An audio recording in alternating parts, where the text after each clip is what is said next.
The man awakens in a small, dingy room, the air thick with the smell of mold and dampness. The walls, covered in peeling paint, reveal patches of grimy stone beneath. A single flickering light bulb hangs from the ceiling, casting an eerie glow that dances with shadows. He lies on a cold, hard cot with a thin, tattered blanket barely covering him. His clothes are worn and dirty, sticking to his skin with the moisture in the air. As he sits up, the metal springs of the cot creak loudly, echoing in the silence. His head throbs, and he realizes he can't remember anything, who he is, where he is, or how he got here. The room is sparsely furnished, with a rickety wooden table and a single chair in the corner. A small, barred window high on one wall lets in a sliver of pale daylight, but it's not enough to reveal much more of the room's secrets. The floor is damp and cold under his bare feet, and he can hear the distant sound of water dripping somewhere. Feeling disoriented and frightened, he stands up, his legs shaky. He notices a rusty metal door on one side of the room. It looks heavy and foreboding, with no obvious handle or lock from the inside. The sense of isolation and confinement begins to weigh on him as he contemplates his next move in this unsettling and mysterious place. As he walked to the door, he realized he never checked nothing in his pockets or anything, so he started checking himself to make sure he have nothing on him that could identify who he is or where he been or what he is or what he's doing. So he started walking to the door, and he realized the door is open. It's big and black with no handle in the inside, but the door is clearly open for him to walk through. So as he pushed on the heavy door and get into the hallway, he see it looks like a little woman at the edge of the hallway. When he see the woman at the edge of the hallway, he was thinking about yelling to see if she's gonna say something, but he said no. I'm gonna walk up to her and then talk to her and get some information about where this place is and find out if she knows something about him that could really help him to put him on the right track. Dimly lit hallway in an old abandoned building. The walls are cracked and the air is thick with dust and the scent of decay. At the far end, he sees a woman standing still, her back turned to him. Initially, he feels a mixture of curiosity and concern, but as he takes his first step towards her, a wave of fear washes over him, sharp and vicious. His heart begins to pound, each beat echoing loudly in the oppressive silence. His breathing becomes erratic, and a cold sweat forms on his forehead, dripping down the sides of his face. The hallway seems to stretch and warp, making each step feel arduous and disorienting. His body tenses, muscles coiling as if preparing for an imminent attack. The woman's presence, once just a distant figure, now exudes a sinister aura. Shadows cling to her like dark tendrils, and the flickering lights cast eerie, distorted reflections on the walls. His mind is bombarded with an escalating sense of dread, an instinctual warning that something is profoundly wrong. The fear is not just a feeling, it's a predator stalking him, claws unsheathed and fangs bared. Every step closer amplifies the terror. His vision narrows and his ears ring with an almost deafening silence. The hallway feels colder, the air heavy and suffocating.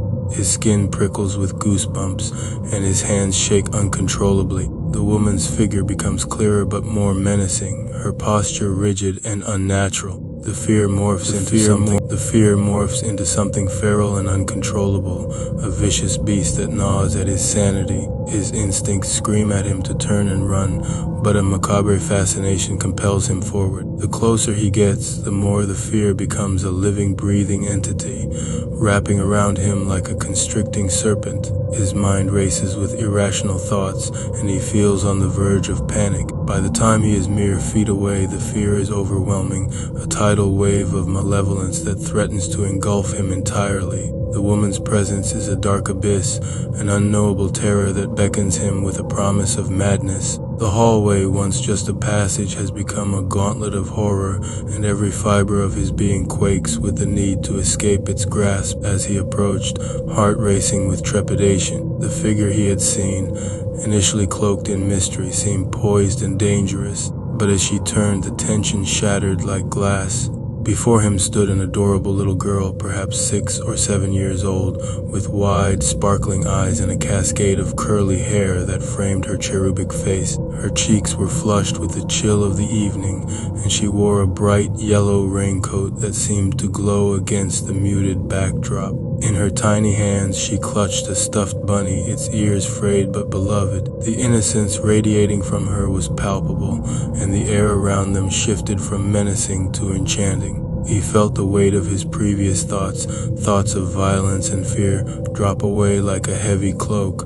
The girl's sweet smile, full of wonder, melted away the darkness he had conjured. She tilted her head curiously, her eyes sparkling with untainted joy, completely unaware of the turmoil she had just dispelled.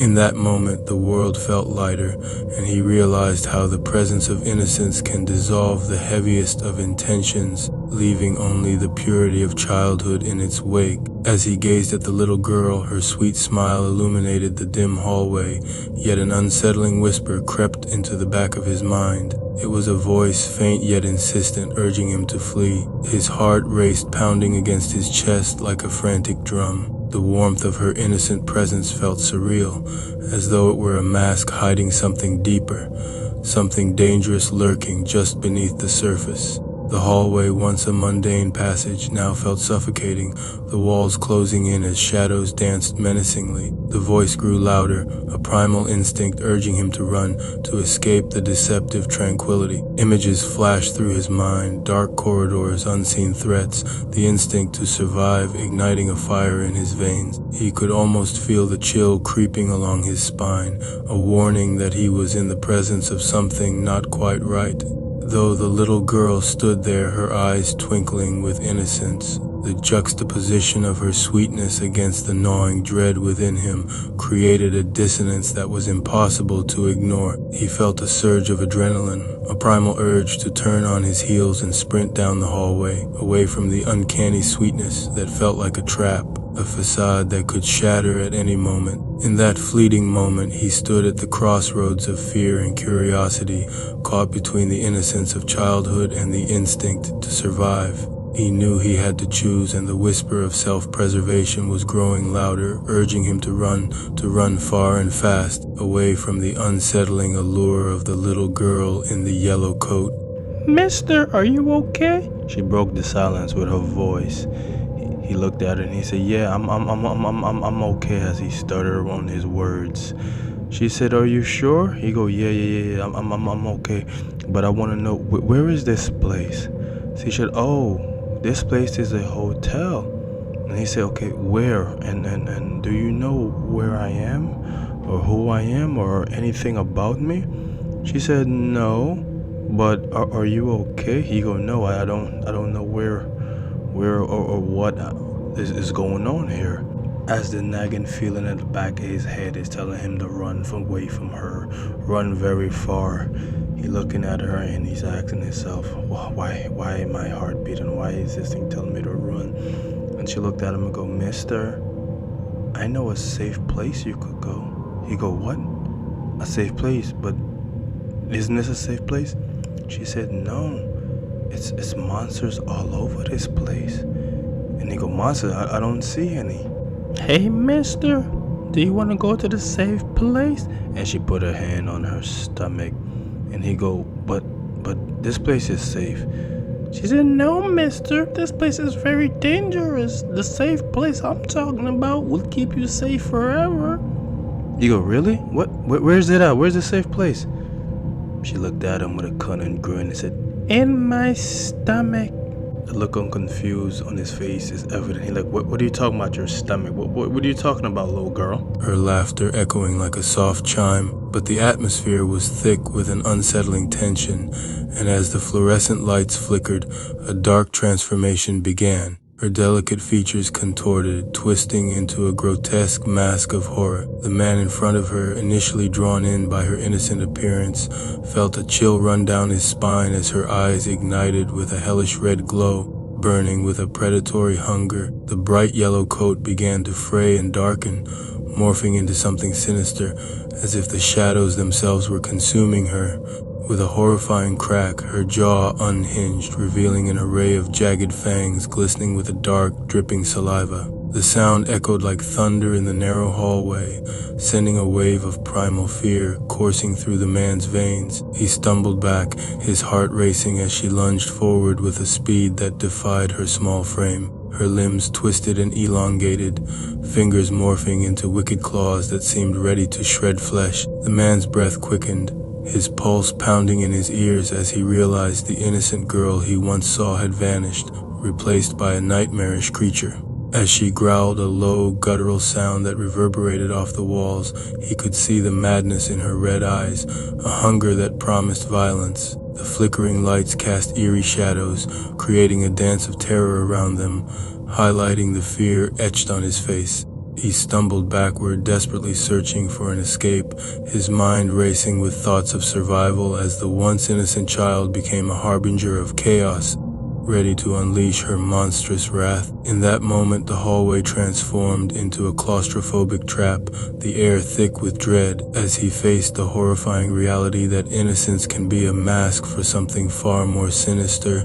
The man sprinted down the hallway, his heart pounding like a war drum in his chest as the sound of guttural growls echoed behind him. The once cheerful laughter of the little girl had morphed into a chilling cacophony, a haunting reminder of the horror pursuing him. Desperation fueled his adrenaline as he reached a door at the end of the corridor, his hands trembling with fear. With a frantic shove, he flung the door open, bursting into the dimly lit stairwell. The air was heavy and stale, and he could feel the oppressive weight of darkness closing in around him. He didn't hesitate.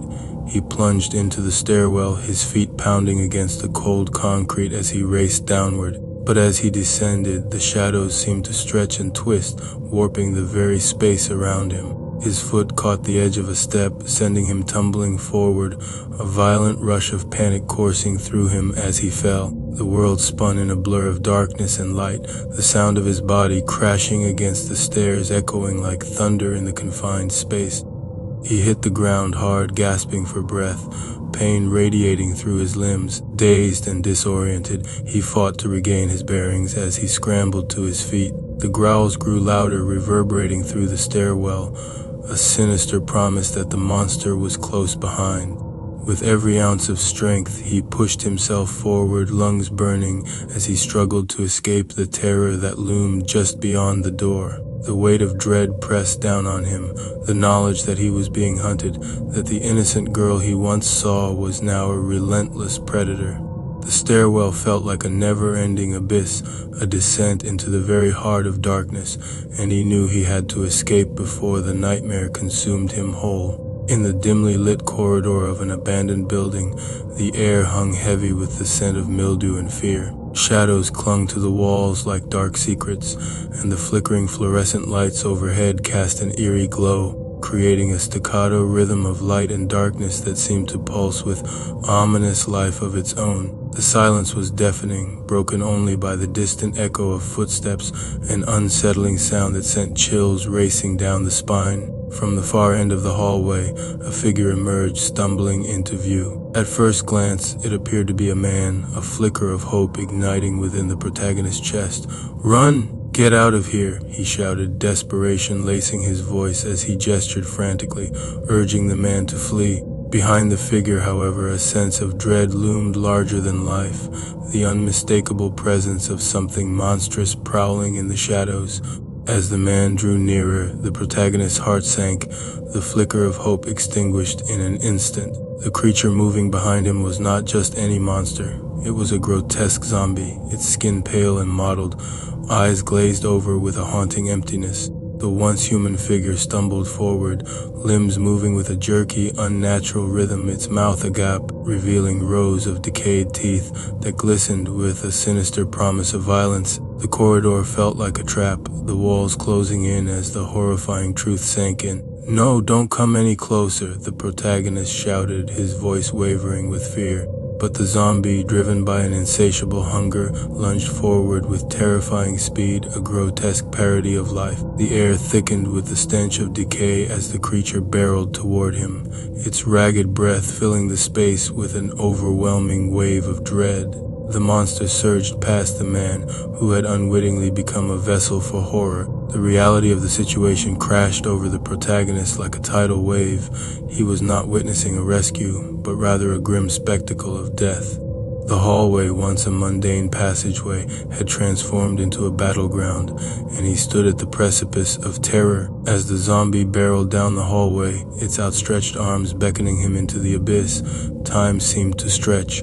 Every heartbeat echoed in his ears, a chilling reminder of his mortality. The walls, laden with memories of lives once lived, now felt like a tomb closing in around him. He could feel the monster's breath on his skin, a rancid wind that signaled the end. In that harrowing moment, the protagonist faced an agonizing choice: to confront the horror that threatened to consume him, or to succumb to the paralyzing fear that held him captive. The corridor, now a maze of despair, offered no sanctuary. With adrenaline surging through his veins, he summoned every ounce of courage, ready to confront the nightmare that had materialized before him, knowing that survival hinged on a single fleeting decision in this merciless game of dread. In a scene rife with chaos, a zombie lunges at a man, tackling him to the ground with an unyielding force. The man's desperate attempts to evade the attack are futile, as the undead creature delivers 2 brutal punches to his face, each hit landing with a sickening thud, sending pain jolting through his skull. As the man struggles beneath the weight of the zombie, he manages to momentarily shove the creature off. But the brief respite is short-lived. The zombie springs back up, delivering a punishing kick to the man's stomach, knocking the wind out of him. The man gasps, doubling over in agony as the zombie seizes the moment to slam him against a nearby wall, the impact shattering any hope of recovery. With a merciless glint in its hollow eyes, the zombie kicks the man in the groin, eliciting a gasp of pain. Desperate, the man tries to fight back, flailing his arms and attempting to push the zombie away, but each effort is met with relentless aggression. Finally, the zombie hoists him up in a German suplex, lifting the man off the ground before crashing him down hard, leaving him battered and defeated on the floor. The atmosphere is thick with tension, underscoring the man's futile struggle against the relentless onslaught of the undead. Just as he seems on the brink of defeat, a horde of other zombies emerges from the shadows, drawn by the commotion and intent on finishing the job. The first zombie, sensing the impending threat to its prey, shifts its focus from the man to the encroaching horde. A chaotic melee ensues as the zombies turn on each other, clawing and biting in a frenzy of primal instinct. For 2 intense minutes, the air is thick with growls and the sounds of tearing flesh as they rip into one another, a gruesome fight for dominance. In a brutal display of strength, the original zombie emerges victorious, shaking off the remnants of its opponents with a savage growl. Bloodied but undeterred, it stands amidst the carnage, now a dominant force in this nightmarish landscape, its eyes still set on the battered man who remains on the ground, a haunting reminder of the chaos that just unfolded. As the man lies on the ground in a daze, the chaos of the recent battle begins to settle. He watches in a mixture of fear and disbelief as the victorious zombie, having just torn through a dozen of its kin, begins to glow with an eerie blue light. The unsettling luminescence contrasts starkly with the darkness surrounding him, casting an otherworldly aura over the creature. In a grotesque twist, the zombie starts to vomit blood, a horrifying sight that sends chills down the man's spine. It's as if the very essence of the undead is being expelled, and he instinctively feels a primal urge to escape. Deep within, his senses scream at him to run, to put as much distance as possible between himself and this newly transformed menace. Though his body is battered and aching, he forces himself to get up, each movement sending jolts of pain through him. He begins to slowly back away, heart racing, glancing over his shoulder to keep an eye on the glowing zombie. The sight is both mesmerizing and terrifying, this once mindless creature now exhibiting an unsettling power. As he retreats, the glow intensifies, illuminating the surrounding darkness, but he can't shake the feeling of dread. He knows that he must get away before whatever transformation is taking place reaches its climax. With every step, he feels the weight of his injuries but pushes forward, not daring to turn his back entirely on the horror he has just witnessed. Finally, as he puts enough distance between himself and the spectacle, the zombie falls out of sight, leaving the man with a sense of both relief and lingering terror. The sounds of the night close in around him, and he knows he must find safety and make sense of the nightmare that has unfolded. The man stumbled through the hotel lobby, each step sending jolts of pain radiating through his body. He had narrowly escaped the terrifying unknown monster that had been pursuing him, but his relief was short-lived. As he turned to scan the room, the sight of a zombie in the corner froze him in his tracks. It was slumped against a broken chair, its decaying form barely illuminated by the flickering overhead light. Instinctively, he ducked behind the reception desk, pressing himself against the cool wood as he struggled to catch his breath. The lobby, once a welcoming space filled with laughter and warmth, now felt like a tomb. The air was thick with the stench of mildew and decay, and every creak of the old building seemed magnified in the silence. He could hear the zombie's labored breaths, a grotesque reminder of the nightmare he was trapped in. Each inhalation was a painful reminder of his own injuries, but he forced himself to focus. Panic threatened to overwhelm him, but he knew he had to remain calm. The monster in the corner could easily become a death sentence if it sensed him. With great effort, he took stock of his surroundings. The lobby had seen better days. Furniture lay overturned, and the remnants of a once bustling environment were scattered around him. There was a door to the right that might lead to safety, but it was too far to dart across without drawing attention. As he steadied his breath, he felt the sharp edges of desperation. He needed a distraction. Glancing around, he spotted a broken vase on the floor nearby. If he could create a noise to lure the zombie away, perhaps he could slip past unnoticed. Gathering his resolve, he slowly reached for the vase, careful not to make a sound. Every movement felt agonizing as he fought through the pain, but survival demanded sacrifice. The man had come too far to let fear dictate his fate. With the zombie's back turned, he prepared to make his move, ready to test his luck against the lurking horror in the lobby. The moment the vase shattered on the floor, the man's heart sank as chaos erupted in the lobby. The first zombie, startled and enraged, turned toward the sound, only to be met with the absurd sight of a second zombie entering the room, clad in tattered boxing gloves. The strange pairing of horror and dark comedy sent a chill down his spine as he crouched behind the reception desk, paralyzed by fear. The pain in his body felt distant, overshadowed by the visceral terror of witnessing a zombie brawl. The boxing-gloved zombie unleashed a torrent of punches, each blow landing with sickening force against the other zombie's face and body. Flesh tore away, grotesque remnants flying through the air as the boxing zombie reveled in its dominance. It was both horrifying and surreal, an eerie display of violence that defied all logic. As the first zombie struggled to fend off the relentless assault, it let out a desperate groan, but the strength difference was overwhelming. The man could only watch, shaking with fear as the boxing zombie's furious punches sent the other undead creature cowering in fear. The primal scream that erupted from the boxing zombie echoed through the lobby, a testament to its ferocity, and it made the scene all the more terrifying. But the commotion didn't stop there. The noise of the brawl attracted even more attention, and 3 additional zombies rushed into the lobby, drawn by the chaos. The man felt his heart leap into his throat. He was trapped in a nightmare scenario. The boxing zombie, now in a frenzy, turned to face the newcomers, its bloodlust evident. It screamed at them, challenging the new arrivals as if to say, "This is my territory." In that moment of chaos, the man realized he was caught in a deadly crossfire. The newly arrived zombies hesitated, confused by the sight of their compatriot in a boxing match with the first. The scene was nothing short of surreal.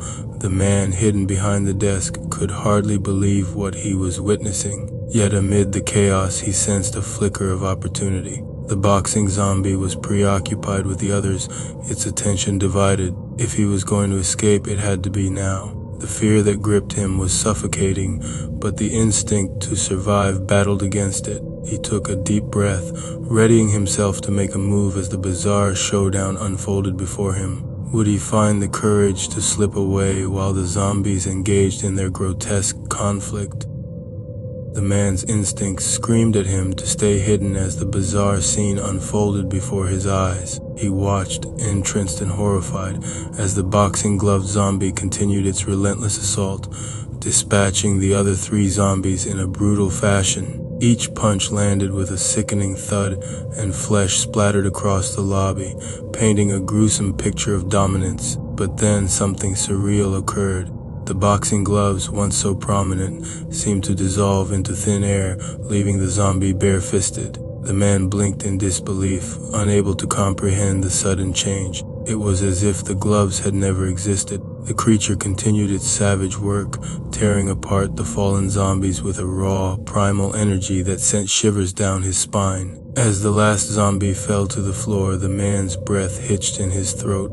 He could barely process what he was witnessing. The boxing zombie began to rummage through the bodies, its fingers clawing through the torn flesh and sinew. The sight was grotesque yet oddly compelling, and then he saw it, a glint of something shiny amidst the carnage. The creature pulled out a white crystal from one of the fallen zombies. It was unlike anything the man had ever seen, shimmering in the dim light of the lobby. The zombie brought the crystal to its mouth, gnashing its teeth against it as if it were a delectable treat. The man's mind raced. What was this substance? Why was a zombie eating crystals? The boxing zombie, now fixated on devouring the mysterious crystals from its victims, continued its grotesque feast. It moved to each body, ripping them apart and extracting more of the glimmering objects, consuming them with a fervor that was both unsettling and fascinating.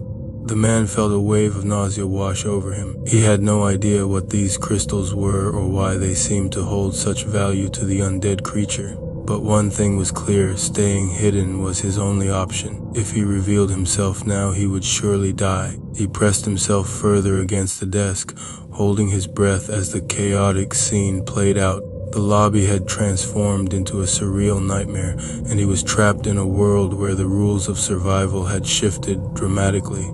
All he could do was wait and watch, hoping that once the boxing zombie had had its fill, it would wander off, leaving him a chance to escape this twisted reality. As the man remained pressed against the reception desk, 2 minutes dragged by, filled with tension and the lingering scent of decay. The boxing zombie, having feasted on the white crystals, seemed poised to leave, its back turned toward the man. But just as hope began to flicker within him, his stomach emitted a loud, embarrassing growl that shattered the fragile silence. In an instant, the boxing zombie froze, its head snapping around with an unsettling quickness. The vacant, milky eyes narrowed, and a low growl rumbled deep within its throat. It was clear. The creature sensed the presence of someone or something else in the lobby. The man's heart raced as panic coursed through him, knowing he had just drawn the zombie's attention right back to him. Then, in a surreal twist, the boxing gloves that had inexplicably vanished moments earlier reappeared on the zombie's hands. But it didn't stop there. The creature was now adorned with a pair of worn, tattered boxing boots that completed its bizarre ensemble. The sight was both absurd and terrifying, an undead fighter ready for a showdown. The zombie began to pace, its movements now imbued with a sense of purpose. It shuffled closer to the reception desk, each step echoing ominously in the cavernous lobby. The man felt his breath quicken, knowing he was no longer just a hidden observer. He was a potential target. The zombie's fists clenched, the gloves creaking as it flexed its fingers. It seemed to be preparing for an imminent confrontation, as it sensed that something or someone was about to be revealed. The absurdity of the situation was not lost on the man. He was hiding from a creature that had transformed into a boxing champion of the undead. Desperation clawed at him. He could not remain hidden forever, and the longer he waited, the greater the risk that the zombie would discover him. The man's mind raced, weighing his options as the creature continued its relentless search, its boots shuffling across the debris-strewn floor. With the boxing zombie so close, he had to make a decision. Should he stay put and risk being found, or was it better to make a break for it? The thought of facing the creature head-on filled him with dread, but in a world where the rules of survival had twisted into something grotesque, hesitation could mean his end. The man clenched his fists, steeling himself for whatever came next, knowing that he had to act before the situation spiraled further out of control. As the zombie with boxing gloves staggered closer to the desk, its decayed face twisted into a determined snarl. The man hiding behind the desk could hear its ragged breathing and knew that the zombie could smell him. The zombie lifted both of its gloved hands high into the air, preparing to bring them down with enough force to shatter the desk and expose the man. Just as the zombie was about to unleash its devastating blow, a loud, ferocious growl echoed through the room. Both the zombie and the man froze, their attention drawn to the source of the growl that came from the direction the man had originally entered the room. Turning around, the zombie and the man saw another horrifying sight. A different zombie, this one wielding a large brick in its hand. The man peered through the cracks in the desk and recognized the new zombie instantly. It was the same one that had almost killed him before, now looking even more menacing and larger than he remembered. The previous encounter had left the zombie with severe wounds, yet it had returned, seemingly stronger and more relentless. The brick in its hand added a new level of threat, signaling that this time it was equipped to inflict serious harm. The man's heart pounded as he realized he was trapped between two undead threats. The boxing zombie, momentarily distracted by the arrival of the new zombie, still posed an imminent danger, while the newly arrived zombie with the brick brought a fresh wave of terror. The man's mind raced as he grappled with the dire situation, knowing that his chances of escape were growing slimmer by the second. Control. Hey everyone, if you're enjoying the content and want to keep the good vibes rolling, don't forget to hit that like button. It really helps me out and lets me know you want more awesome videos like this. And if you haven't already, make sure to subscribe and join our amazing community. Just tap that subscribe button and turn on notifications so you never miss an update. Thank you for your support, and let's keep this journey going together.